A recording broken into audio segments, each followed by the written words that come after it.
नमस्कार, स्वागत है आप सभी का आपके अपने YouTube channel university entrance exams में। आज मैं बहुत ही महत्वपूर्ण प्रश्नों की श्रृंखला लेकर उपस्थित हुआ हूं।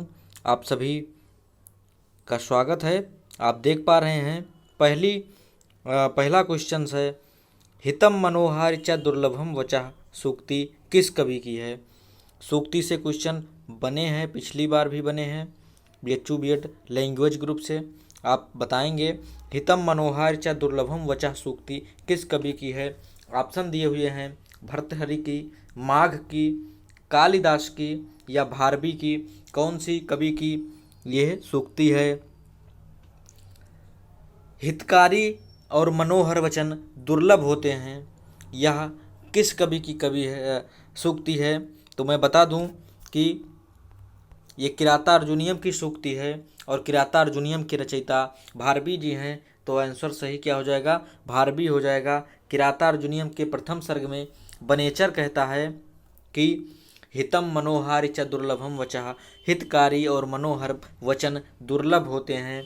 तो ये कहाँ की, अगर पूछे किस ग्रंथ से है तो किरातार्जुनीयम से है। आप जाने रहिएगा, किरातार्जुनीयम से है और इसके रचयिता कौन है, भारवी हैं। किरातार्जुनीयम की बात करें तो किरातार्जुनीयम 18 सर्गों की रचना है। यह एक महाकाव्य है और इसके नायक कौन है, तो इसके नायक अर्जुन हैं। अर्जुन इसके नायक हैं और प्रतिनायक की बात करें तो शिव हैं, किरात वेशधारी शिव। तो आशा करता हूँ क्वेश्चन समझ में आ गया होगा। हितम मनोहार च दुर्लभम वचः सूक्ति भारवी की है, किरातार्जुनीयम प्रथम सर्ग में। तो हम अगले क्वेश्चन पर बढ़ चलते हैं। अगला क्वेश्चन आपके सामने है, सूची 1 के साथ सूची 2 का मिलान कीजिए। सूची दिया हुआ है दुष्यंत, उदयन, सीता, भीम और दूसरी तरफ दिया है चारुदत्त, अभिज्ञान शाकुंतल, वेणी संहार, उत्तर रामचरित। तो आपको मिलान करना है और बताना है कि कौन सा क्वेश्चन। मैंने पहले ही बता दिया है, ग्रुप में इन्फॉर्मेशन दे दी है कि आज के क्वेश्चन बहुत ही इम्पोर्टेंट होने वाले हैं। ये सारे क्वेश्चन बहुत ही सटीक हैं और क्वेश्चंस ये एग्ज़ाम में पूछे गए हैं। तो आपको बताना है इसमें कि कौन सा होगा। एक तरफ पात्र दिया है, दूसरी तरफ रचनाएं दी हैं जिनसे इनका संबंध है। तो आप बताएंगे, आप मिलान कर रहे हैं। देखिए, दुष्यंत नायक हैं अभिज्ञान शाकुंतल नाटक के। अभिज्ञान शाकुंतल कालिदास की अनुपम कृति है। और देखिए, उदयन कहाँ के हैं, चारुदत्त। सीता कहाँ की हैं, उत्तर रामचरितम। भीम नायक हैं वेणी संहार के। तो देखिए सब मिलान हो गया। ए का दूसरा हो जाएगा, ए का दूसरा हो जाएगा, बी का क्या हो जाएगा, पहला हो जाएगा, बी का पहला हो जाएगा, सीता का चौथा हो जाएगा, सी का तीसरा हो जाएगा, चौथा हो जाएगा और डी का तीसरा हो जाएगा, डी का तीसरा हो जाएगा। आप मिलान करिए, पहला में दूसरा, बी का पहला, सी का चौथा और डी का तीसरा। देखिए यही विकल्प सही हो रहा है। तो आपको पता है। अब आप देख लीजिए, इसमें से उत्तर रामचरितम किसकी रचना है, भवभूति की रचना है, मैंने बताया था। अभिज्ञान शाकुंतलम किसकी रचना है, अभिज्ञान शाकुंतलम जो है कालिदास की रचना है। चारुदत्तम भाष्य का नाटक है चारुदत्त। तो आपको पता हो गया है। अब आप जाने रहिएगा और उसके बाद में इसको देख लीजिए। क्वेश्चंस ऐसे आए हैं, मैंने पूरी वीडियो में जितने भी क्वेश्चन, ये चौथा क्लास है और 3 वीडियो आ चुकी हैं। तीनों वीडियो में ऐसे क्वेश्चन लाए हैं जो कि डायरेक्ट आपको BHU B.Ed के पेपर में देखने को मिलेंगे। हम अगले क्वेश्चन पर बढ़ चलते हैं। अगला क्वेश्चन है, निम्नलिखित सांख्य दर्शन के तत्वों का सही क्रम से चयन करें। दर्शन के एक क्वेश्चन पक्का होता है, हर एक पेपर में आया है। आप बताएं इसके सही क्रम क्या है। प्रकृति, पंचतन्मात्रा, महातत्व, अहंकार या पंचमहाभूत। जब तक आप इसका मिलान करें, मैं आपको अतिरिक्त जानकारी दे दिए रहा हूँ। आप जानिए कि सांख्य दर्शन के प्रणेता कौन है। सांख्य दर्शन के प्रणेता कपिल हैं। और सांख्य कितने पदार्थों को मानता है, सांख्य 25 पदार्थों को मानता है। अभी आप आगे देखेंगे भी कि 25 पदार्थ कौन कौन से हैं। तो आपको इसका मिलान करना होगा। आप जानते हैं सबसे पहले प्रकृति आएगा और प्रकृति के बाद में कौन सा तत्व आता है, महातत्व आता है। महत्तत्व के बाद में अहंकार आता है, और अहंकार के बाद पंच तन्मात्राएं, और उसके बाद पंच महाभूत आते हैं। तो सबसे पहले क्या हो जाएगा, ए प्रकृति हो जाएगा। प्रकृति के बाद क्या होता है, महत्तत्व सी, और उसके बाद में क्या आएगा, अहंकार आएगा डी, और उसके बाद में क्या आएगा, पंच तन्मात्राएं बी, और उसके बाद में ई। तो आप इसका मिलान करिए, ये सी डी बी ई, 2 नंबर विकल्प मिल रहा है, इसलिए इसका आंसर कौन सा हो जाएगा, 2 नंबर हो जाएगा। आप याद रखिए, प्रकृति 1 है, पंच तन्मात्राएं 5 हैं, महत्तत्व 1 है, अहंकार 1 है, पंच महाभूत कितने हैं, 5 हैं, और ये भी 5 है। तो ये 1 है, प्रकृति 1 होती है और पंच तन्मात्राएं 5 होती हैं। तो आप जाने रहिए, हम अगले स्लाइड में चलते हैं और आपको दिखाते हैं कि किस प्रकार से है। तो मूल प्रकृति से महत, महत से अहंकार, और अहंकार से पंच तन्मात्राएं, और एकादश इंद्रियां, ये केवल विकृति हैं, अर्थात सिर्फ और सिर्फ कार्य हैं, किसी का कारण नहीं है। और पंच महाभूत, तो इनको मिलाकर 25 पदार्थ हो जाते हैं। आप देख पाएंगे, एक पदार्थ हो जाएगा मूल प्रकृति, एक पदार्थ मूल प्रकृति, महत 1, अहंकार 1, 3 हो गया। पंच तन्मात्रा और एकादश इंद्रिय कितनी हो गई, 11 और 5, 16, तो 16 और 5 महाभूत 5 जोड़ लीजिए, तो 16 और 5 कितने हुए, 21, और 3 24, तो 24 ये हो गए, और एक पुरुष को जोड़ लीजिए, तो टोटल कितने पदार्थ हो गए, 25 पदार्थ हो गए। तो सांख्य कितने पदार्थों को मानता है, 25 पदार्थों को मानता है। एक मूल प्रकृति और पुरुष, अर्थात प्रकृति और पुरुष, ये तृतीय कारिका, जो सांख्य कारिका के तृतीय कारिका, तीसरी कारिका है, उसी से क्वेश्चन फ्रेम हुआ था। 2021 BHU B.Ed लैंग्वेज का क्वेश्चन है। तो आपको इसलिए ये क्वेश्चन दिखा दिया कि आप देखिए, परीक्षा का लेवल ऐसा नहीं है कि आप आसानी से जाएंगे और बैठ कर आएंगे और आपका सिलेक्शन हो जाएगा। और कटऑफ भी हाई रहने वाली है, कम से कम आपको 250 प्लस स्कोर करने होते हैं। तो मूल प्रकृति, महत, अहंकार, पंच तन्मात्रा, एकादश इंद्रिय और पंच महाभूत, ये आप जाने रहिए, ये सांख्य कारिका की तीसरी कारिका से है। तो हम अगले क्वेश्चन पर बढ़ चलते हैं। 25 पदार्थ को मानता है सांख्य, किसका दर्शन है, कपिल का दर्शन है, आस्तिक दर्शन है। और हम अगला क्वेश्चन ले लेते हैं। अगला क्वेश्चन है, कादम्बरी इति शब्द से प्रसिद्धो अर्थो अस्ति। कादम्बरी शब्द का कौन सा प्रसिद्ध अर्थ है, कदम्ब धारणी, भीरू स्त्री, मदिरा या अप्सरा, आपको बताना है इसमें से कौन सा विकल्प सही होगा, आप बताएंगे। कादम्बरी किसकी रचना है, बाणभट्ट की रचना है। ये कथा है बाणभट्ट की कथा है। इसमें 3 जन्मों की कथा चलती है, 3 जन्मों की कथा है। मैंने कादम्बरी का जो है कथानक का वीडियो बना रखा है, आपको देखना हो, टाइम हो, देख सकते हैं, वरना आप ये जाने रहिए, कादम्बरी की रचना बाणभट्ट ने की है। इसमें 3 जन्मों की कथा है, और इसके नायक कौन है, चंद्रापीड़ हैं, चंद्रापीड़ नायक हैं इसके। अब आप बताइए कादम्बरी क्या है, तो कादम्बरी इसकी क्या है, नायिका है, इसमें कादम्बरी नायिका है। और आपको इसका अर्थ बताना है, तो कादम्बरी का अर्थ क्या होता है, कादम्बरी का अर्थ मदिरा होता है। आपको जाने रहिए, कादम्बरी का अर्थ मदिरा होता है। कादम्बरी की नायिका है कादम्बरी कथा की, और बाणभट्ट द्वारा रचित ये कथा है, और चंद्रापीड़ इसके नायक हैं। हम अगले क्वेश्चन पर बढ़ चलते हैं। अगला क्वेश्चन है, मनमथा पद का अर्थ क्या है। आसान क्वेश्चन है, पर्यायवाची में आप लोग याद करते हैं। मनमथ का क्या अर्थ होता है, मनमथ का अर्थ होता है कामदेव। कामदेव के पर्यायवाची हैं अनंग, मनसिज, आपको याद रखना है मनसिज। तो मनमथ पद किसके लिए प्रयुक्त हुआ है, कामदेव का है। ये कादम्बरी में आया है, प्रस्तावना में जब कादम्बरी की भूमिका बता रहे हैं तभी कहा है। निम्नांकितेषु कहा नास्तिक नाटककारः, निम्न में से कौन नाटककार नहीं है, अर्थात किसने इसमें से नाटक की रचना नहीं की है, आपको बताना है। ऑप्शन दिए हैं, विशाखदत्तः, माघा, भवभूति, भाषा।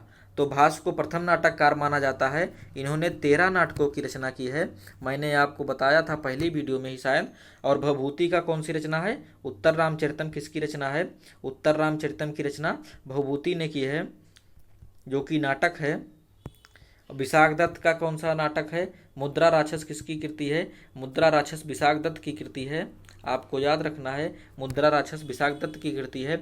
माघ ने किसी की रचना नहीं की है, माघ ने किसी की रचना नहीं की है, मतलब कि इनका महाकाव्य है और उसका नाम है शिशुपाल वधम। शिशुपाल वधम, शिशुपाल वध माघ की कृति है। ये शिशुपाल वध किसके से 20 सर्गों में है, शिशुपाल वध 20 सर्गों में है।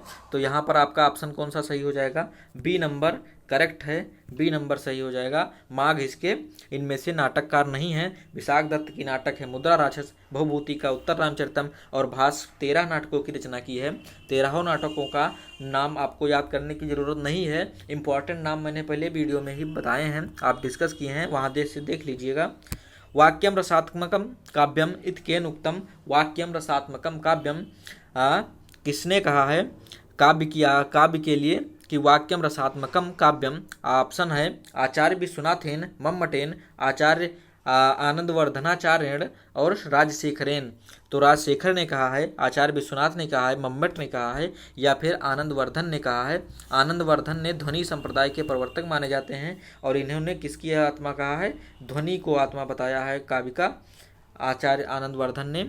मम्मट ने कल्याणकारी हो जो उसको बताया है। भामा ने शब्दार्थों सहितो काव्यम बताया है और आचार्य विश्वनाथ ने कहा है वाक्यम रसात्मकम काव्यम। ऑप्शन नंबर ये सही है, वाक्यम रसात्मकम काव्यम आचार्य विश्वनाथ ने कहा है। तो हम अगले क्वेश्चन पर बढ़ चलते हैं। आनंदवर्धन का ध्यान रखिएगा, ध्वनि को बताया है इन्होंने, और भामा का बताया है शब्दार्थों सहितो काव्यम। भामा का क्या है, शब्दार्थों सहितम काव्यम, शब्दार्थों सहितो काव्यम आपको ध्यान रखना है, भामा ने बताया है, तो आपको इतना ध्यान रखना है। हम अगले क्वेश्चन पर बढ़ चलते हैं। अगला क्वेश्चन आपके सामने है, व्याकरण को वेद का कौन सा अंग माना जाता है। आपको पता होना चाहिए और पता भी होगा कि वेदांग कितने हैं, 6 हैं, 6 वेदांग हैं। 6 वेदांगों का प्रत्येक का एक एक अंग दिया गया है शरीर का। तो आपको पता है कि व्याकरण को कौन सा अंग माना गया है, तो आपको बताना क्या होगा, इसमें से कौन सा सही विकल्प है आपको बताना है। तो कहा जाता है कि छंदा पादौ तु वेदस्य, छंद को क्या कहा जाता है, वेद का छंदा पादौ तु वेदस्य, छंद जो होता है वो पैर होता है। आप अगले स्लाइड में भी देख सकते हैं।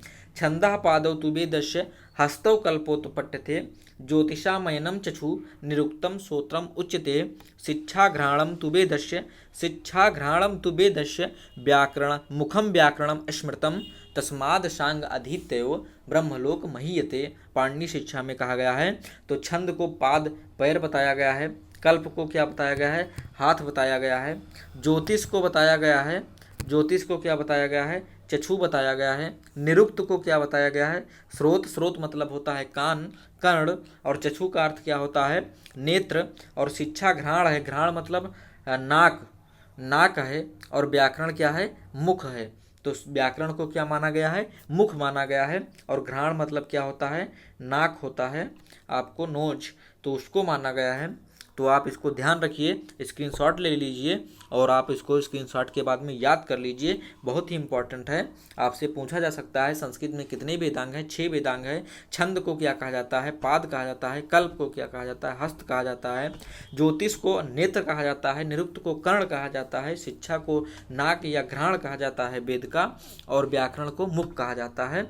तो आपका यहाँ पर ऑप्शन कौन सा सही हो जाएगा, मुख सही हो जाएगा यहाँ पर ऑप्शन आपका। और इसको बाद में हम अगले क्वेश्चन पर बढ़ चलते हैं। अगला क्वेश्चन है, अर्थो ही कन्या परकीय एव सूक्ति वर्तते, अर्थो ही कन्या परकीय एव, यह सूक्ति कहाँ पर मिलती है, अभिज्ञान शाकुंतले, अभिज्ञान शाकुंतल में, नीति शतके, नीति शतक में, उत्तर रामचरिते, उत्तर रामचरितम में, मृच्छकटिके, मृच्छकटिकम में। आपको बता दें कि मृच्छकटिकम किसकी रचना है, शूद्रक की रचना है मृच्छकटिकम, और इसका जो कथानक है वो भास के चारुदत्त से लिया गया है। नीति शतक भर्तृहरि की रचना है, पिछली बार भर्तृहरि से क्वेश्चन आया था संबंधित, और इस बार भी बनने के चांसेस बिल्कुल रहेंगे। अभिज्ञान शाकुंतलम आपको पता है कालिदास की रचना, उत्तर रामचरितम अभी बताया भवभूति की रचना है। आपको बताना है कि अर्थो ही कन्या परिचय एवं यह सूक्ति कहाँ है, तो मैं बता दूं यह अभिज्ञान शाकुंतलम के चतुर्थ अंक का अंतिम श्लोक है। उसमें कहा गया है अर्थो ही कन्या परिचय एवं तावत दिशम प्रेष परिगृहीतु, तो वहाँ पर मिलता है। तो ये ऑप्शन सी जो है ये आपका सही हो जाएगा। अर्थो ही कन्या परिचय एवं अभिज्ञान शाकुंतलम की चतुर्थ अंक का है।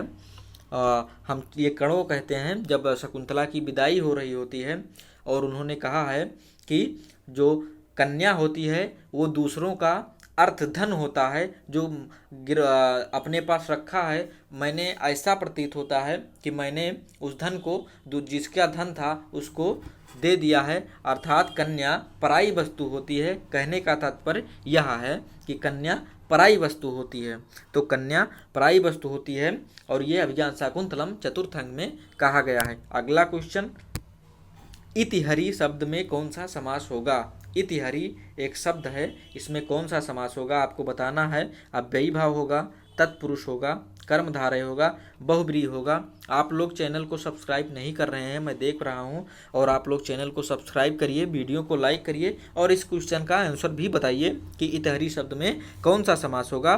तो आप देख रहे हैं इतिहरि शब्द में कौन सा समास होगा।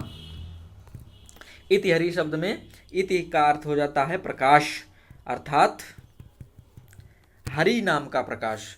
इसमें कौन सा समास है? अव्ययी भाव समास है। अव्ययी भाव समास में इतिहरि बनता है और इतिहरि में अव्ययी भाव समास होता है, आप इसको ध्यान रखिएगा। हम अगला क्वेश्चन ले लेते हैं। अल्प प्राण ध्वनियाँ हैं, अल्प प्राण ध्वनियाँ कौन सी हैं? दिया गया है विकल्प, आपको पहचानना है। तो अल्प प्राण ध्वनियों के लिए आप जानते हैं पहला तीसरा वर्गाणाम प्रथमा तृतीया पंचम, वर्ग के प्रथम तृतीय और पंचम जो वर्ण होते हैं वो क्या होते हैं? अल्प प्राण होते हैं। तो आप यहाँ से देख पा रहे हैं कि का क्या है? अल्प प्राण है, और तीसरा गा क्या है? अल्प प्राण है, क्योंकि खा और गा दूसरा और चौथा है जो कि महाप्राण होता है। तो आपका आंसर ये और सी सही हो जाएगा। कहीं मिल रहा है? जी बिल्कुल, पहला ही ऑप्शन आपको दिखाई दे रहा है, पहला ऑप्शन क्या है? सही हो जाएगा। अल्प प्राण ध्वनियाँ कौन सी होंगी? ये और सी हो जाएंगी, और खा और घा जो दिया है वो महाप्राण ध्वनि है, जो कि वर्गाणाम द्वितीया और चतुर्थ वर्णों के होती हैं। तो हम अगले क्वेश्चन पर बढ़ चलते हैं। आपको पता होगा भयभीता में समास होगा। भयभीता में कौन सा समास होगा? अव्ययी भाव समास, तत्पुरुष समास, कर्मधारय समास, बहुब्रीहि समास। भयभीत में कौन सा समास होगा आप बताएंगे इसमें? तो आपको पता है कि तत्पुरुष समास होगा। भयभीता में भयाद भीता बनेगा, इसका भयाद भीता, और इसमें तत्पुरुष समास पंचमी तत्पुरुष बन रहा है। भयाद भीता में भय भीता, भय से भीत हुआ, भय से डरा हुआ है, और तत्पुरुष समास होगा। हम अगले क्वेश्चन पर चलते हैं। अगला क्वेश्चन क्या है? कर्म संज्ञा विधायक सूत्र है। कर्मण द्वितीया, कर्मणायम प्रेत, स्वतंत्रता, कर्तुरीप्सित तमा। तो आप बता दें, आपको बताना है, जल्दी से आप लोग आंसर करेंगे और बताएंगे। अपना जाने रहिएगा, स्कोर आप लोग मिला लीजिएगा। अगर आपका इस 20 क्वेश्चन से 21 क्वेश्चन इसमें सेलेक्ट हैं, अगर आपका इसमें से 18-17 क्वेश्चन भी बन जा रहा है तो आपका लेवल अच्छा है, आप एग्ज़ाम में अच्छा करने वाले हैं। आप लोग देखिए और बताइए, और आप लोग वीडियो को ज़रूर लाइक करिए, और जो भी आपको सुझाव देना हो कमेंट बॉक्स में बताइए। और इसमें देखिए कर्मण द्वितीया ये एक विधि सूत्र है, और इसके द्वारा द्वितीया विभक्ति का विधान किया जाता है। ये क्या कहता है कि कर्मणि अर्थात कर्म में क्या हो? द्वितीया हो, और कर्मणायम प्रेत क्या है? संप्रदानम, संप्रदान संज्ञा करता है, संप्रदान संज्ञा करता है। तो इसमें से आपको जानने रहना है कि ये संप्रदान करता है। स्वतंत्रता का कर्ता संज्ञा के अगर पूछे तो स्वतंत्रता होगा, और कर्तुरीप्सित तमम क्या? कर्म। तो आपका आंसर क्या सही हो जाएगा? डी नंबर सही हो जाएगा। डी ऑप्शन बिल्कुल सही है। कर्म संज्ञा विधायक सूत्र क्या है? कर्तुरीप्सित तमम। तो आपका ऑप्शन सही हो जाएगा कर्मण द्वितीया विधि सूत्र, द्वितीया विभक्ति कर्म में कर्मणा यम प्रेत संप्रदानम, संप्रदान करता है, स्वतंत्रता करता कर्ता का संज्ञा है, और कर्तुरीप्सितमम कर्म संज्ञा करता है। अगला विकल्प, अगला क्वेश्चन, मूर्खस्य नास्ति औषधम सूक्ति है, मूर्ख की कोई भी औषधि नहीं होती है। यह सूक्ति कहाँ मिलती है, कहाँ उपलब्ध होती है? नीति शतक में, किरातार्जुनीयम में, अभिज्ञान शाकुंतल में, शिशुपाल वध में। आपको बताना है, आप बताएंगे भी। और बताइए कि नीति शतक किसकी रचना है? भर्तृहरि की रचना है, भर्तृहरि की रचना है। और भर्तृहरि किसके अग्रज थे? भर्तृहरि अग्रज थे विक्रमादित्य के। और किरातार्जुनीयम भारवी की रचना है, अभिज्ञान शाकुंतलम कालिदास की रचना है। अभिज्ञान शाकुंतलम की बात करें तो इसमें 7 अंक हैं, 7 अंक का नाटक है, 7 अंकों का नाटक है। और इसमें किसकी वंदना की गई है अभी अगले क्वेश्चन में हम देखेंगे। मूर्खस्य नास्ति औषधम, ये क्वेश्चन का आंसर नीति शतक में कहा गया है कि मूर्ख की कोई औषधि नहीं होती है। और इसके रचना भर्तृहरि हैं। भर्तृहरि की पत्नी का नाम बात करें तो पत्नी का नाम पिंगला था।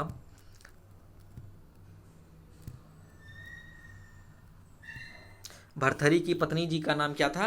पिंगला था। और हम अगले क्वेश्चन पर बढ़ चलते हैं। अगला क्वेश्चन है, किरातार्जुनीयम की रचना किसने की है? बहुत बार बताया, भारवी ने की है। भारवी ने किरातार्जुनीयम की रचना की। 18 सर्गों का ये महाकाव्य है, महाकाव्य है। और श्रीपद से इसको शुरू किया गया है। श्रीपद से इसकी शुरुआत होती है, शुरुआत होता है, लक्ष्मी पद से इसका अंत होता है। किरातार्जुनीयम से भारवी की उपाधि क्या है? आतपत्र,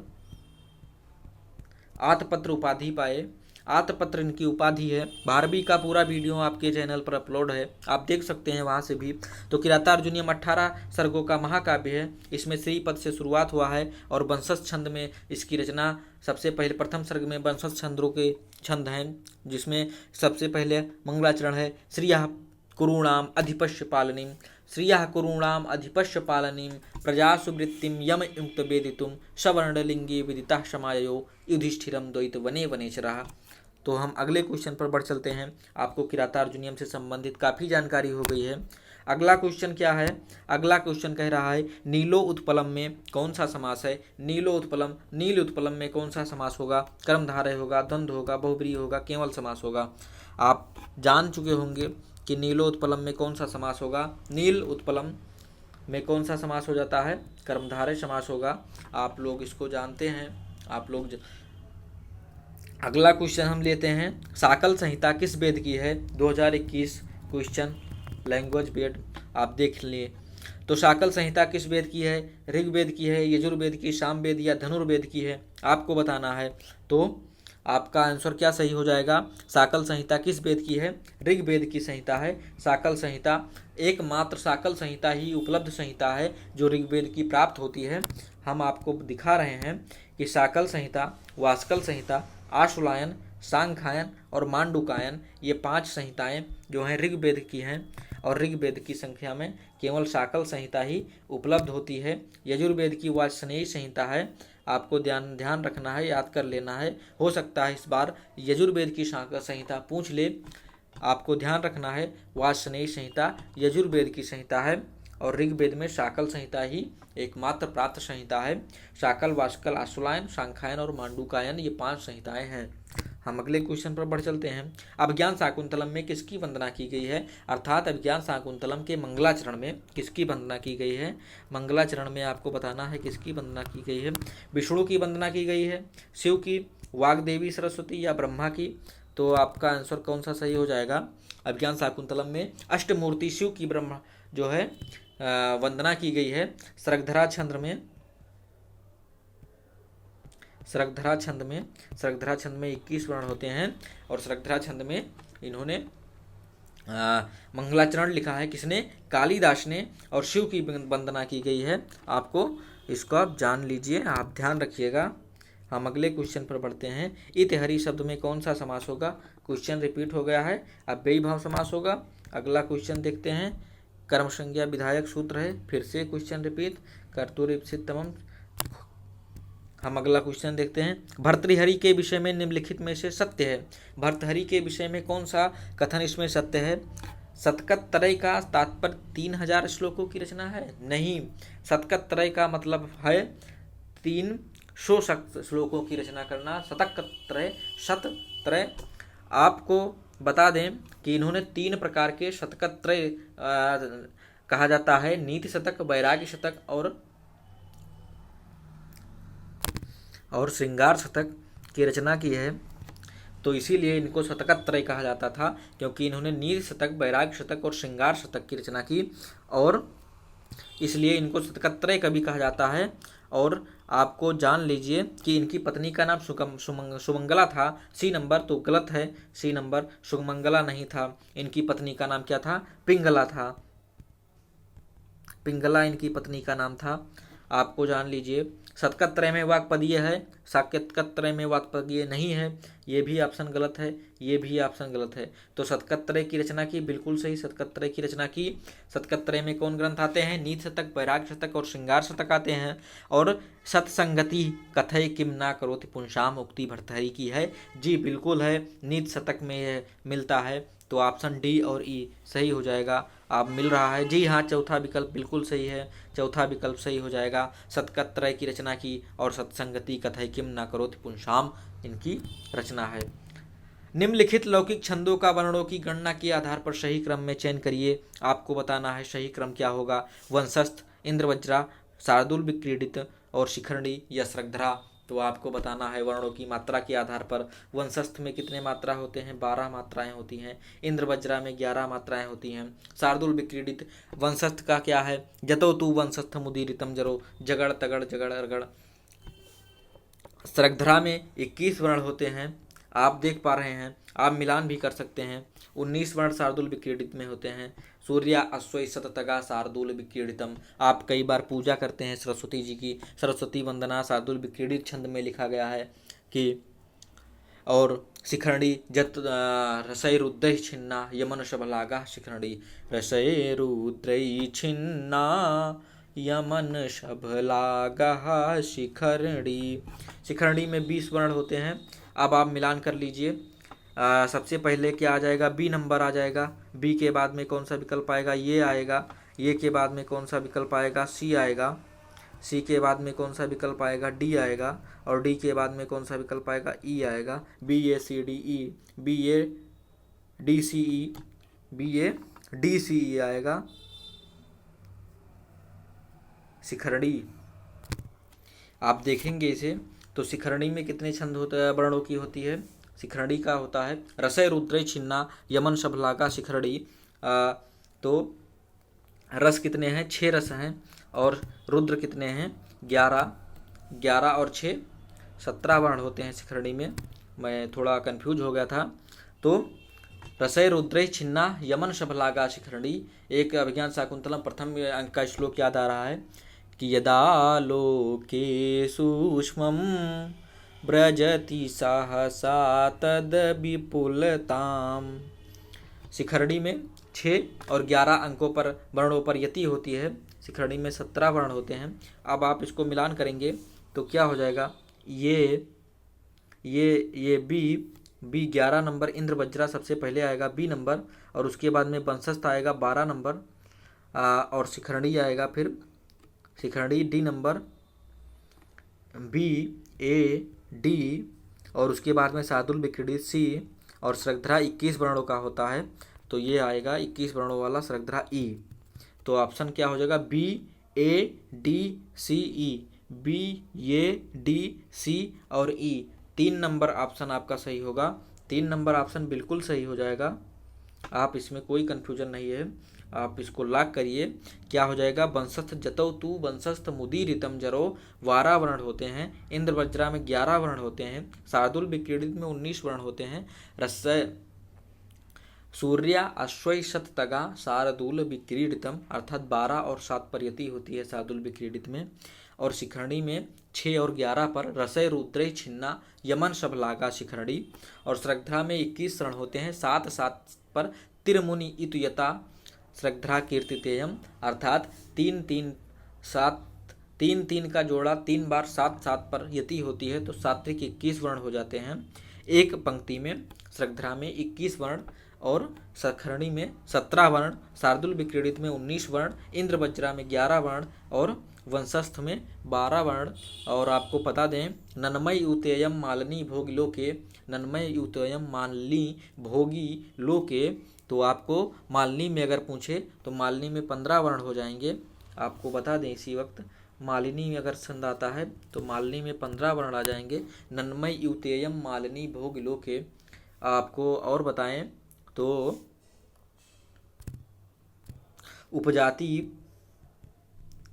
उपजाति का पूछता है तो इंद्रवज्रा और उपेंद्र वज्रा मिलाकर ही होते हैं। उपजाति में 11 होते हैं और मालिनी में 15 होते हैं। आप ध्यान रखिएगा और हम फिर मिलते हैं। आज आपके सामने इम्पॉर्टेंट क्वेश्चंस का कलेक्शन किया लाया, जो भी गलती हुई क्षमा चाहिए। और आपको अगले वीडियो पर फिर मिलेंगे। आप लोग वीडियो को रिवाइज करते रहिए, पढ़ते रहिए। तब तक के लिए नमस्कार। रक्षाबंधन पर्व की आप सभी को ढेरों शुभकामनाएं। जय हिंद, जय भारत।